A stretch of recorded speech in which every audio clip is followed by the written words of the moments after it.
Welcome to the Class Business Podcast. I'm Krissy Monaghan, your host, and today we are joined by Jenny New, founder of the Brightberry Education, which provides expert online GCSE tutoring in maths and English and science with a strong focus on rebuilding confidence and helping secondary school students make measurable progress.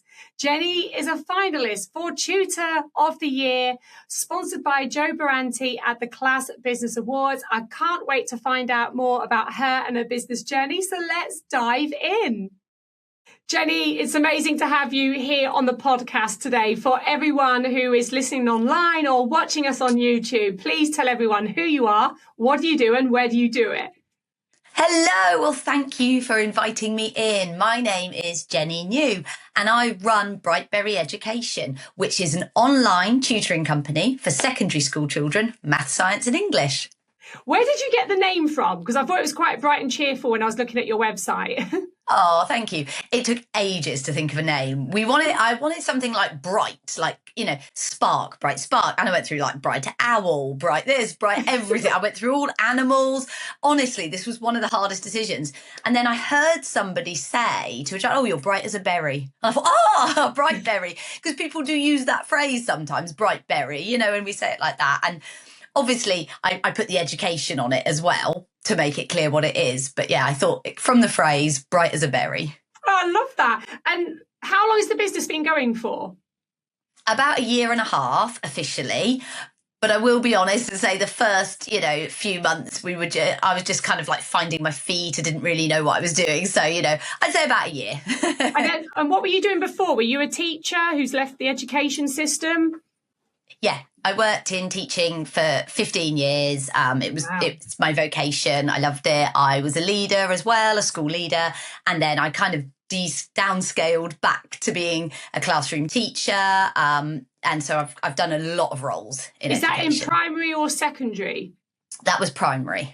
Right, okay. And then obviously you made the leap. So talk me through what you were thinking, because did you explore lots of different avenues? Did you think, I'm going to go independent, I'm going to go franchising, I'm going to tutoring? What made you come to that decision? Well, it's actually, so I left teaching and I knew I still wanted to teach and be involved in education. I didn't want to go, into an office and do something different because I love it and it is a vocation. I do really love it. So I was teaching my own lessons. I was tutoring myself as well. And then I started getting lots of inquiries, which I couldn't fill. And now I'm a primary teacher, but I was a leader of education. So I started getting more inquiries. And that's where the idea came that actually, I don't just want to turn these people away. I want to have somewhere to direct them to. And then when I looked and did a bit of market research about the landscape, I also found there were lots of brilliant secondary school tutors out there that just needed a little bit of support in finding clients and, doing the marketing and the advertising for them. So I decided actually that's where I'm going to focus my energy. So I do still teach some of my own lessons as well, but that is phasing out as I'm getting busier and busier. Oh, okay. So you obviously deliver your own classes, your own tutoring, but you're also helping other tutors advertise and market their businesses as well. Yeah, that's exactly it. Yeah. My lessons are Harry Potter reading and writing. So they're nothing to do with, serious GCSE A-level, things like that. They're lovely and they're good fun. But yeah, and then I'm, really involved in running Brightberry in that I oversee all the lessons. I'm there with the tutors, with the clients the whole way. So that's where most of my energy is going. Oh, okay. And how many, so do you have a venue or do you work in people's homes or halls? How does that work? No, we are all online, 100% online. Okay. So I'm at home in my office. My tutors are at home. So this is brilliant because so many people find a tutor and they are reliant on so-and-so lives up the road or they're only 10 minutes away. They're the best tutor in this area. Whereas my tutors live up north, in London, in Tenerife. Lots of my tutors have actually all recommended each other and they live in Tenerife, and I can see out their window. I mean, it's quite nice here today that it's hot and sunny and we're sat here in sleet and rain and I feel very jealous. But what I do think is that because we're online, I can bring the best tutors from around the world. You know, I can literally find the best tutors and interview them. I'm not dependent on location. And parents love the online aspect because they haven't got to go anywhere. I mean, you must, if you've been a parent, you do know you do get a little bit sick of being the taxi of mum and dad, of ferrying everywhere. And it's quite nice to say, right, go and get your computer. There's your lesson. Sit at the kitchen table. You know, you've got it there. There's none of that with it. And then you crack on. So how do you, like, who's your who then? Who are your clients? Who comes to you?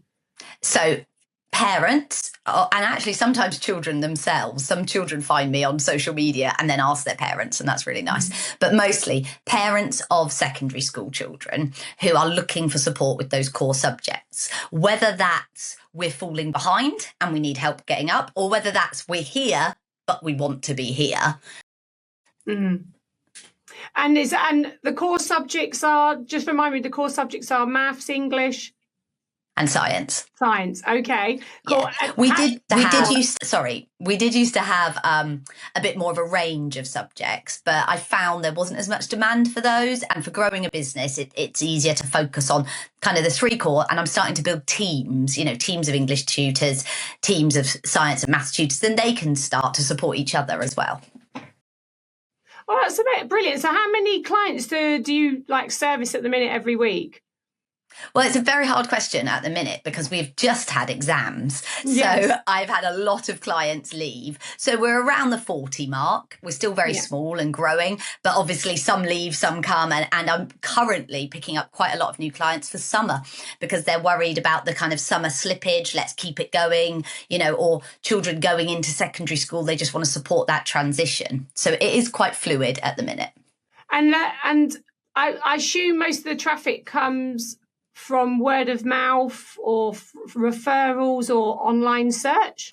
I would say 80% of my clients are word of mouth, which is lovely because it means people are referring, people are talking, people are, you know, on Facebook groups, other people are saying, oh, have you tried Brightberry? You know, people are referring via that. But then I will say I do get some through social media, and people often go on the social media and have a look, work out what's going on before they contact me.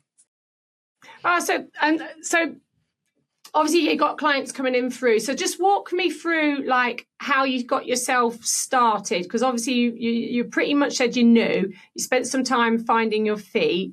So just walk me through, and the audience, like, what did that involve for you? So I set up a very basic website to start with, because I always felt like you needed somewhere for parents to say, go and have a look there. And then my first thing was finding tutors, because I knew that this whole business model that I'm doing is so centered around having excellent teaching, because there are a lot of tutors out there, right, and I've interviewed a lot of people, but I needed to find the right people that I knew were going to deliver good or outstanding, really high quality lessons, because that's what I want to build my brand on. So I found the tutors, and then you know, it was just putting adverts out there on social media, talking to people. You know, I do still have quite a few contacts in education, as I worked there for a long time. And then a few clients started coming in, and it kind of grew organically, really.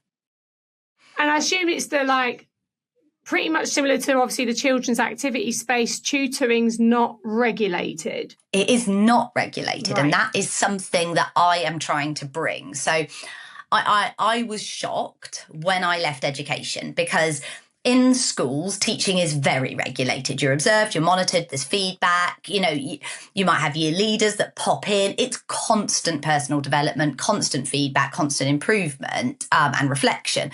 And then you go to tutoring, and anybody can just say, I'm a tutor, and set themselves up as a tutor. And you know, there's different price points parents pay, and sometimes I will say you do get what you pay for. And so then my job as a leader of this company is that I want to regulate it. You know, I want to make sure that quality is there. And, you know, I had a parent come to me the other day who said, I've come to you because I know you watch the lessons. We had a tutor and she was brilliant for the first 3 or 4 months. And now, she said, my daughter and her have got so friendly and comfortable. They spend half the lesson talking about what they're doing at the weekend. And she said, that's great, but I'm paying a lot of money and she needs help with her maths. So she's very chatty. And I love tutors having a great relationship with their children. And I'd never discourage, a little bit of chat about your lives, of course. But there does come a point where we need to remember that this is education and we need to deliver the same quality of education that we would give in the classroom. And are you doing your own, have you created your own internal accreditation so that tutors that you bring on board, X, Y, and Z about them? And then obviously the quality of the program of, like you said, you checking and... Yeah, I don't have accreditation, but they have to be a qualified teacher and they have to have classroom experience. So they've kind of got that already. And then because I watch the lessons, I feed back to them. And it's not, a threatening feedback like some schools can be. I know a lot of tutors have been burnt by the education system, quite frankly. It's not that at all. It's tips, it's advice, it's support. And it's, guys, as a team, we all need to work on, percentage of teacher talk time compared to pupils. So here are some ideas of how to do it, and things like that. So I try and do it in a really constructive, supportive way. But I will be honest, if I've asked someone 2 or 3 times, we need to look at this, then we won't always continue working together if they're not willing to kind of adapt their practice to be giving the best they can. Yeah, I mean, that's what I was speaking about, having your own standards, your own sort of seal of approval. So you can be this is how I want to have our business run and how we service our customers and how we obviously engage them in the process. I think I was just going to say, I think it's very similar to what you would do in a school, and you have a responsibility to deliver an education to those children. I always took that really seriously when I was in school, and I still do. Okay, the parents are paying, so I think there's even a greater responsibility to give them that value for money, and to the children, you don't want to waste their time. These years are precious, especially if it's exam focused. And talking about the children, so obviously you're probably meeting them at a time sensitive process, in the timeline that they're either studying for exams and stuff. And obviously you're trying to make sure that you deliver what they're trying to achieve, if it's trying to raise their standards or get to those next levels or passing. What, in terms of impact, what do you see from when you're working from children or when your team's working with children? How are you making a difference to their lives? Oh, my goodness. Well, you have children that... I watched a lesson the other day and it was the first lesson. And at the start, you could tell the child was 10, I like that. Yeah. And then you literally, if I'd showed screenshots of the lesson as she went on, she kind of sat up a bit straight. It was laughing, smiling. And you could literally see in an hour her confidence just go from, and the tutor kept saying, that's brilliant. That's a great answer. Give me another one like that. And you could just see her going, I can do English. I have got this. So I have lots of incidental moments like that. I also have stories of where parents have messaged me going, they've just been moved up 2 groups in maths. They've been stuck in the bottom set for years and now they're moving up. And then we have quantifiable data where, they come in saying I'm predicted a 3 in maths and they end up getting a 5. And obviously after this next round of results, we'll have a lot more data from that. And it's really nice. So we have lots of different kind of examples, but I do feel that the main thing, and I say this on my website, and I think it sounds a bit cheesy, but it's confidence comes first, because it does. It's their inner confidence, their self-belief in themselves. And for some children, having an adult that will listen to you and say, that's brilliant, give me another one, and pull it out of you, it just lights them up. Well, you're not the only one that said that. For all the interviews I've done so far, everybody has cited confidence. Everyone has said about children's confidence. And then I've been asking the question, and I'll ask you actually, because you've been in it and you've been in the teaching system. Why do you think that our children don't have the same level of confidence that maybe we had when we came through the system? I don't want to be political, and I won't, but the education system has been underfunded year after year after year, which means that class sizes have grown. There's one teacher who is dealing with an array of needs within that class, and it is not the teacher's fault. They are working their hardest and doing their best. And there is a lot of pressure. There's a lot of expectations. And so that one child in that class that will often feel scared, not confident, not happy to do that. How has that changed from when we were at school? I think some children always felt like that. I think some children always had that feeling. I think now, because of the expectations, parents are thinking, I need to get them help and support. But I do think there is a real issue with state schools at the minute and how they're providing for individual children. And I'm not blaming the staff that work there in any way. No. Yeah. I mean, yeah, we've seen all the differences in the years to come. I'm based in Scotland. It's a completely different education system up here. It's very focused on play, particularly in the primary years. Learning through play and like right through pretty much to secondary level. And I have experienced the English system as well as that, and I can see the massive difference. But it's like all the valuable work that you're doing, and like the others that I've interviewed as well, is just is incredible, because without people like you and your team supporting those children through this process, and I do call it a chapter in their lives. Like it doesn't, define you as an individual for the future, but we do have to deal with the chapters that we're in, and so did the children. And you're helping them with their journey. Yeah. And this is something I always say, that I don't ever want children to think exams are the be all and end all of life. As an adult, many of us will know you can do them later. You can change your career, you can change, you can redo things, but it's easier if you can do them now. When you're 15 and you live at home and mum and dad are making your dinners, hopefully, and helping you out, it's a lot easier to revise and get it done now with support than it is when you're an adult. So it is a chapter of their life, but it isn't the be all and end all. But again, if we can nurture that inner confidence and that belief that they can do it, then even if they don't do it, they might be able to at another stage. Yeah, and it is about, that's what you said, like you said, nurturing them through this process that they're going through right now. And what's the plans for the rest of this year for your business? Like, have you got this big vision, or is it like I'm consolidating? Like, tell us what you're building. We are growing, and we're growing quickly, and I want to keep growing. We're getting a new website. We're going to be having our own platform. So at the minute I'm using, external platforms. We're going to be building it so it's all in. So that will be great. We'll have a big launch for that. And I do want to keep growing, and we will for the rest of this year. We just need to keep growing, doing what we're doing. I'm currently interviewing. I've been interviewing today. I'm hiring a lot more self-employed people to work with, tutors to work with. So from September, I'll have a bigger team to kind of work with, which should be good. But eventually, my ultimate aim is to grow Brightberry really big. And then I think I said I do want to try and do some kind of, I call it pro bono, which is a very American word. But, we're talking about children that are failing and falling behind, and 30% of children in the UK currently have a tutor. Now, that 30% is going to be very central in certain locations. There will be other locations, there'll be some locations where 90% of children have a tutor, and some where none do. And that's one of my ultimate aims, that we use government grants and we look at funding in different ways, and we see how we can support those children. Because my career was in inner city Coventry and inner city Birmingham, and I would love to be able to help the children in those areas to have access to the outstanding high quality teaching to help them get ahead as well.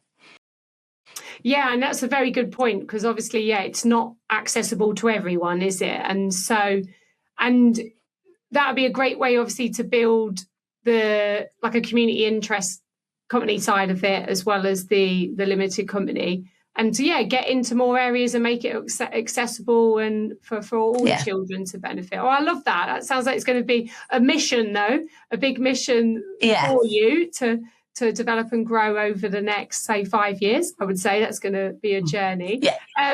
And so, for anyone that is looking to find out more about your tuition stuff, because obviously you are online, which does mean you are available everywhere, where do they need to come to? What's the best place for them to contact you?